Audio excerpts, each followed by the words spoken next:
இன்றைக்கி நம்ம செய்ய போகிறது ஒயிட் குஸ்கா.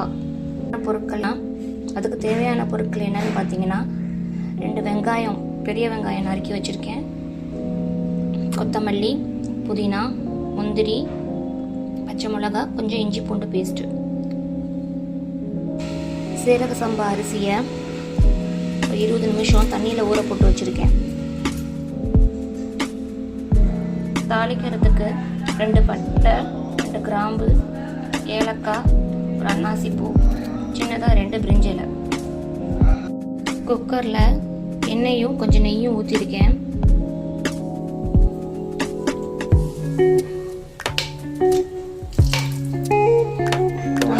எல்லாத்தையும் போட்டுடலாம்.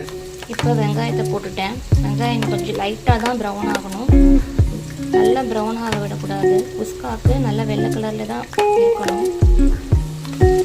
வெங்காயம் லைட்டாக ப்ரௌன் ஆகிடுச்சு. 3 பச்சை மிளகா,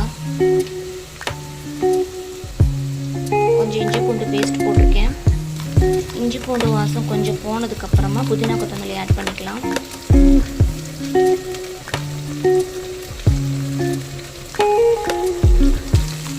இதுக்கு தேவையான உப்பு போட்டுக்கலாம்.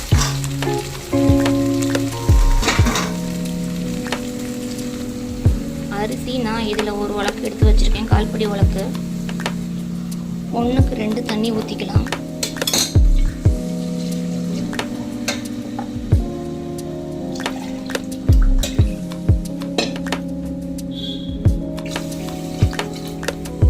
தண்ணி நல்லா கொதிச்சு வரணும்.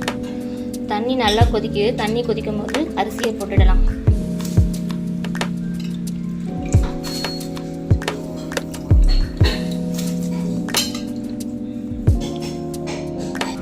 அரிசியை போட்டாச்சு. இப்போ தண்ணி நல்லா சுண்டி வரணும். இதுக்கு காம்பினேஷனாக கொத்தமல்லி சட்னி ரொம்ப நல்லாயிருக்கும். அதுக்கு தேவையான பொருள் தேங்காய் கொஞ்சம், 1 துண்டு இஞ்சி, 2 பச்சை மிளகா, 3 சின்ன வெங்காயம், அலசி வச்சிருக்கிற கொத்தமல்லி.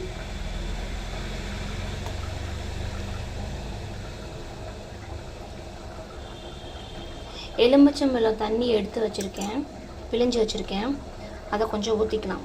எலுமிச்சம்பழம் தண்ணி ஏன் ஊற்றுறோன்னா இந்த கொத்தமல்லியோட கலர் மாறாமல் இருக்கும், அதுக்காக. அப்புறம் தேவையான அளவு உப்பு.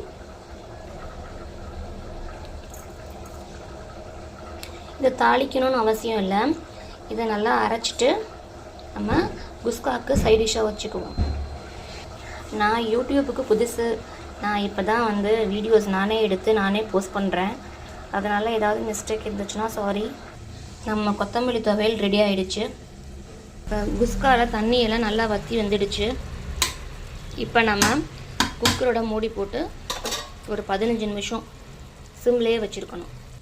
இப்போ விசில் போட்டு ஒரு 15 நிமிஷம் சிம்மில் வச்சுருக்கேன். 15 நிமிஷம் கழித்து பார்க்கலாம்.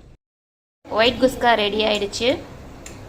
ஒயிட் குஸ்கா பச்சை சட்னி ரெடி ஆயிடுச்சு. ட்ரை பண்ணி பார்த்துட்டு லைக், ஷேர்